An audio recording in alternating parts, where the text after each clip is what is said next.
we're still in book 1. Athena inspires the prince. Okay, let's see if we can get through book 1 tonight. But now the suitors trooped in. So remember, we're in the scene where Athena is visiting Telemachus in Ithaca. But now the suitors trooped in with all their swagger and took their seats on low and high-backed chairs. Heralds poured water over their hands for rinsing. Serving maids brought, and also, Dara, what I was thinking is having a basin to wash your hands in. This is also a Japanese practice. You've not really gone into a Japanese restaurant that does this, but when actually you did once when you were little. We took you to a Japanese restaurant where we sat on the floor. That was when you hurt when you had your nose. It was actually right after we were at the hospital, and I think they did this there. They had a bowl of warm water with lemon in it and a washcloth, and we each got a bowl with our own washcloth, and we each washed our hands with that warm lemon water. It's a really lovely ritual and cleansing ritual before you eat. It's kind of a nice idea. Lemon water. And the warm water is like soothing, so it's a soothing ritual in addition to being a cleansing ritual. Heralds poured water over their hands for rinsing. Serving maids brought bread heaped high in trays.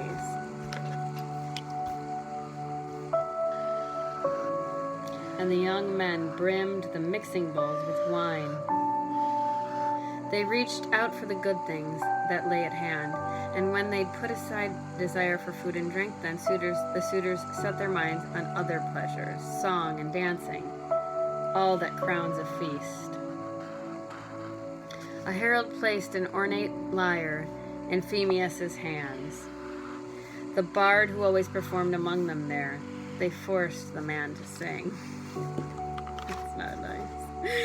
A rippling prelude, and no sooner had he struck up his rousing song than Telemachus, head close to Athena's sparkling eyes, spoke low to his guests so no one could hear. Dear stranger, would you be shocked by what I say? Look at them over there, not a care in the world, just lyres and tunes. It's easy for them, all right. They feed on another's goods and go scot-free. A man whose white bones lie strewn in the rain somewhere, rotting away on land or rolling down the ocean's salty swells.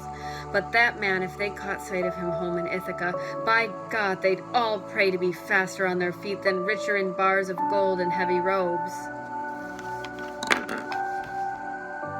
I like this image of Telemachus, the child, the boy, the man, the son, with his head close to Athena's sparkling eyes. But now no use, he's died a wretched death. No comforts left for us, not even if someone, somewhere, says he's coming home. The day of his return will never dawn. He's lost hope in the return of his father. Enough. Tell me about yourself now, clearly, point by point. Who are you? Where are you from? Your city? Your parents? So he doesn't know that Athena is a goddess. And he's just trusting her immediately, takes her in. Welcome, guest. What sort of vessel brought you? Why did the sailors land you here in Ithaca? Who did they say they are? I hardly think you came this way on foot. And tell me this for a fact, I need to know. Is this your first time here? Or are you a friend of Father's? A guest from the old days. Oh, this is beautiful. I'm gonna cry. Okay, once crowds of other men would come to our house on visits. Visitor that he was when he walked among the living. Her eyes glinting, the goddess Athena answered, my whole story, of course, I'll tell it point by point. I thought that Athena was going to say, I could never try to tell you my whole story. I like that. Athena should tell her whole story, point by point. I'd sit through a decade to hear that. Okay.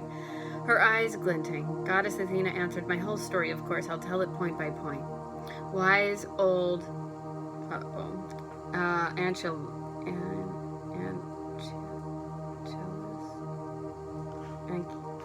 let's look at that.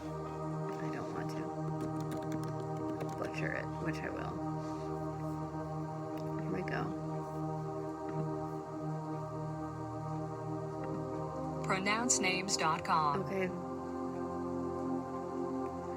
Aishialo. Oh my god. What? Aishialo. I don't even think I can say that. Ahialo. Aishialo. Ahialo. Ahiala. Do we have the correct pronunciation of your name? Alo. Okay, I need to write it phonetically here, but I'm not going to say that right.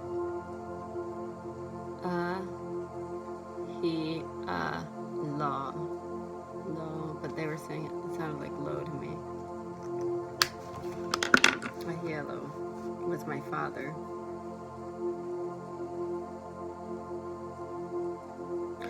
Oh, Athena? Wait a minute. This is not Athena. Yes, it is. But Athena is disguised and telling him that she's someone else. Okay. Oops. Ahialo. Hopefully I won't have to say that name again. Wise old Ahialo was my father. My own name is Mentes. Okay, so Athena disguised as Mentes. Lord of the Taphian men who love their oars. And here I've come just now with ship and crew, sailing the wine-dark sea to foreign ports of call.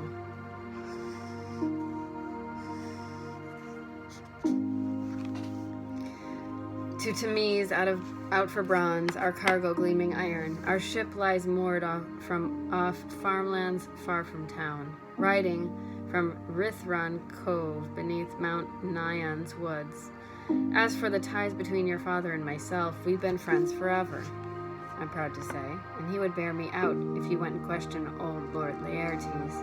He, I gather, no longer ventures into town, but lives a life of hardship all to himself, off on his farmstead with an aged serving woman who tends him well, who gives him food and drink when weariness has taken hold of his withered limbs from hauling himself along his vineyard's steep slopes. And now I've come, and why? I've heard that he was back, your father, that is, but no, the gods thwart his passage.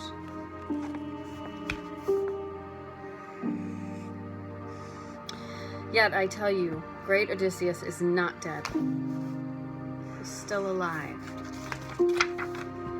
Somewhere in this wide world, held captive, out at sea, on a wave-washed island, and hard men, savages, somehow hold him back against his will. Wait, I'll make you a prophecy.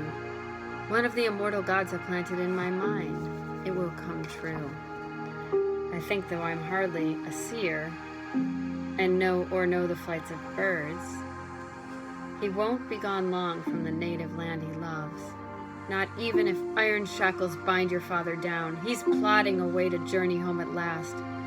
He's never at a loss.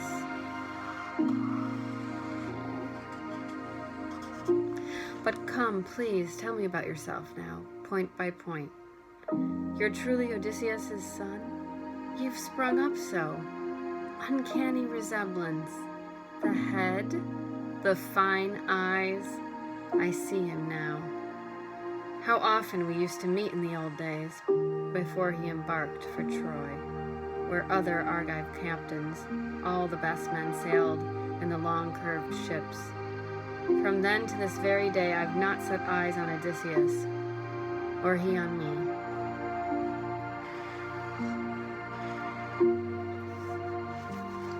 And young Telemachus cautiously replied, I'll try, my friend, to give you a frank answer. Mother has always told me I'm his son. It's true, but I'm not so certain. Who on his own has ever really known who gave him life? Oh, wow. This is really profound.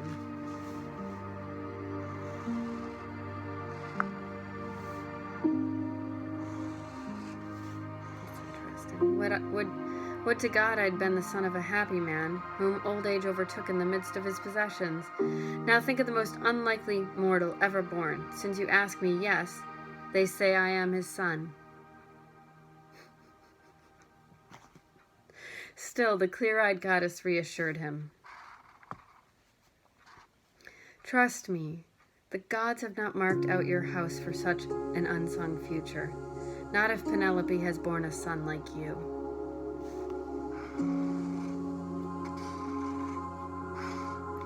But tell me about all this and spare me nothing. What's this banqueting? This crowd carousing here? And what part do you play yourself? Some wedding feast? Some festival? Hardly a potluck supper, I would say. How obscenely they lounge and swagger here. Look, gorging in your house. Why, any man of sense who chanced among them would be outraged seeing such behavior. Ready Telemachus took her up at once. Well, my friend, seeing you want to probe and press the question, once this house was rich, no doubt, beyond reproach, when the man you mentioned still lived here, at home. Now the gods have reversed our fortunes with a vengeance. Wiped that man from the earth like no one else before.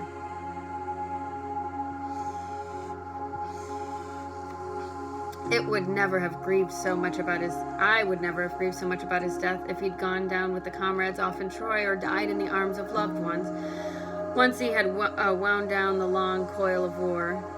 That's a great phrase, the long coil of war. Then all united Achaea, I don't really know. Achaea would have raised his tomb, and he'd have won his son great fame for years to come. But now the whirlwinds have ripped him away. No fame for him. He's lost and gone now, out of sight, out of mind, and he's left me tears and grief. Nor do I rack my heart in grief for him alone no longer. Now the gods have invented other miseries to plague me. Listen.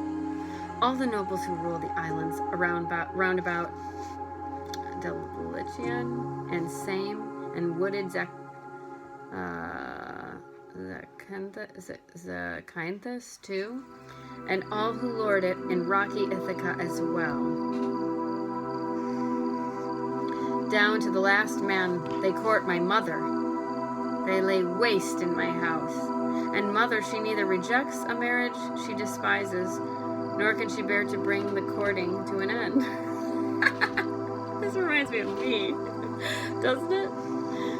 Remember the whole Adam thing? Oh, my man on Twitter. Maheen.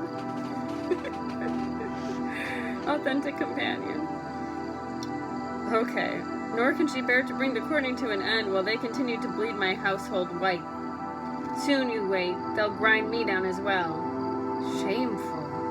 Brimming with indignation, Pallas Athena broke out. Oh, how much you need Odysseus, gone so long. How he'd lay hands on all those brazen suitors if only he would appear now. At his house. If only he'd appear now at his house's outer gates and take his strand armed with his helmet, his stand, not his strand, shield and pair of spears, as strong as the man I glimpsed that first time in our own house, drinking wine and reveling there.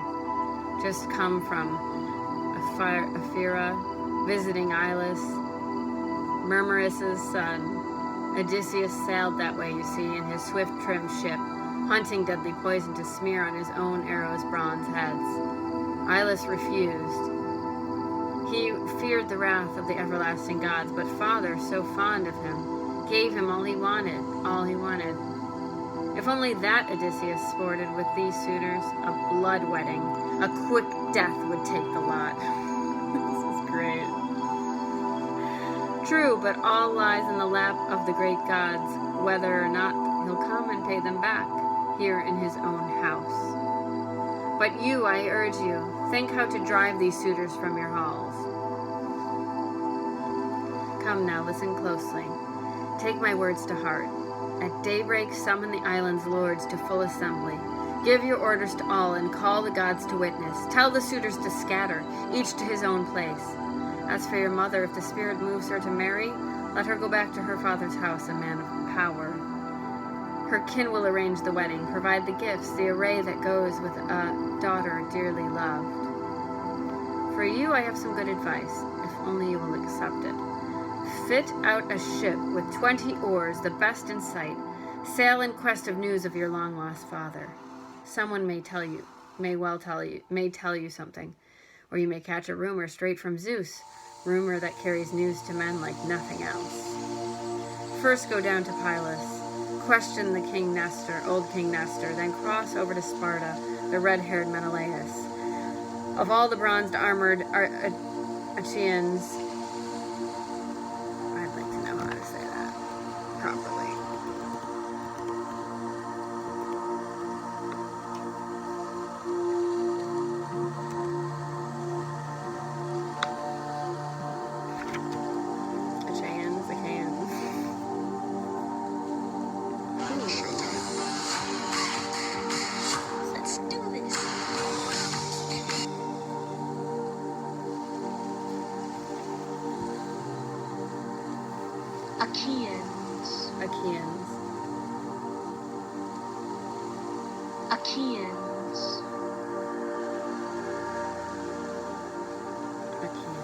Achaeans.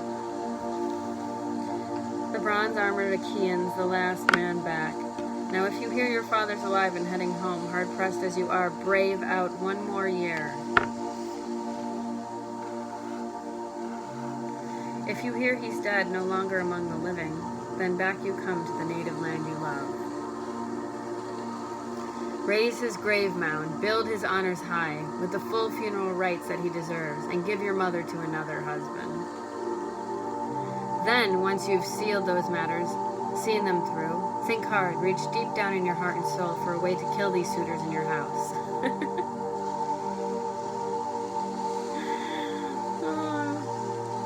By stealth or in open combat. You must not cling to your boyhood any longer.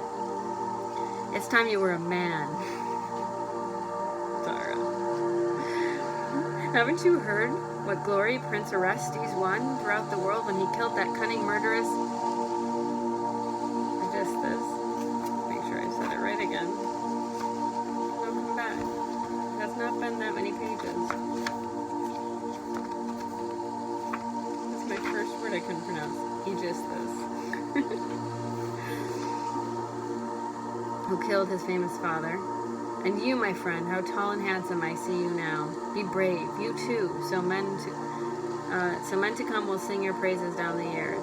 But now I must go back to my swift, trim ship and all my shipmates chafing there. I'm sure, waiting for my return, it all rests with you. Take my words to heart.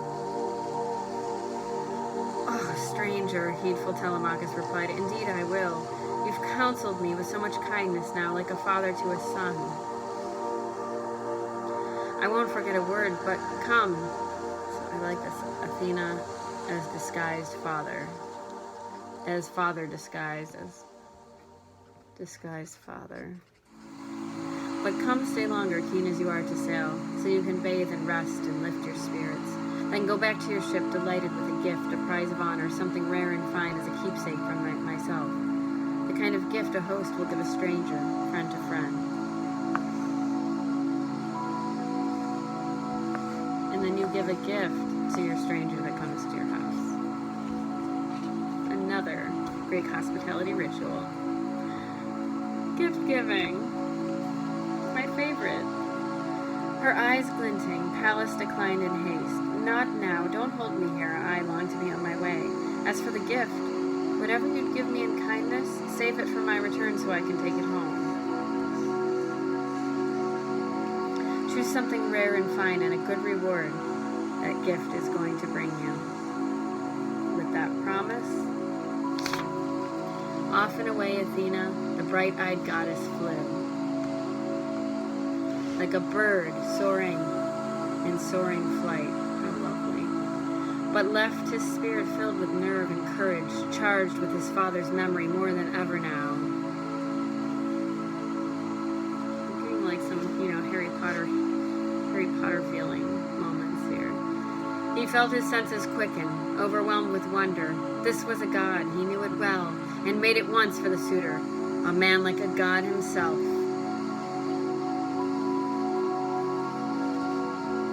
So the gods visit us in disguises. A Amidst them still, the famous bard sang on, and they sat in silence, listening as he performed the Achaeans' journey home from Troy. All the blows Athena doomed them to endure.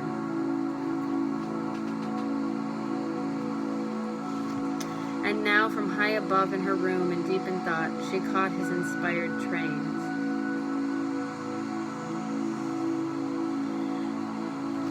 Icarius's daughter Penelope, wary and reserved. And down the steep stair from her chamber she descended, not alone. 2 of her women followed close behind. That radiant woman, once she reached her suitors, drawing her glistening veil across her cheeks, paused now where a column propped the sturdy roof, with one of her loyal handmaids stationed either side. Suddenly, dissolving in tears and bursting through the bard's inspired voice, she cried out, "Phemius! So many other songs you know to hold us spellbound, works of the gods and men that singers celebrate. Sing one of those as you sit beside them here and they drink their wine in silence. But break off this song, the unendurable song that always rends the heart inside of me, the unforgettable grief, it wounds me most of all. How I long for my husband, alive in memory, always, that great man whose fame resounds through Hellas, right to the depths of Argus."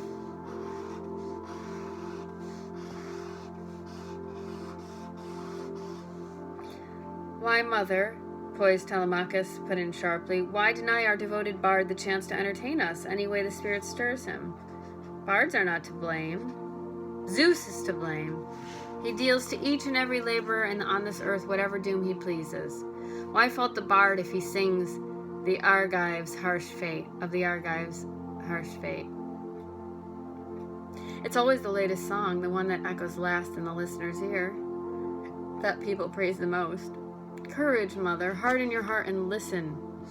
Odysseus was scarcely the only one, you know, whose journey home was blotted out at Troy. So many others died there too. So, mother, go back to your quarters. Tend to your own tasks, the distaff and the loom, and keep the women working hard as well. As for giving orders, men will see to that, but most of all, I hold the reins of power in this house." Uh-oh, it sounds like Dara. Astonished, she withdrew to her own room. She took to heart the clear good sense in what her son had said. Climbing up to the lofty chamber with her women, she fell to weeping for Odysseus, her beloved husband, till watchful Athena sealed her eyes with welcome sleep. And hopefully Dara is sleeping right now while I'm reading. Are we almost done with book 1? Oh, we are, but I have to stop because it's already 23 minutes long. One more for this book.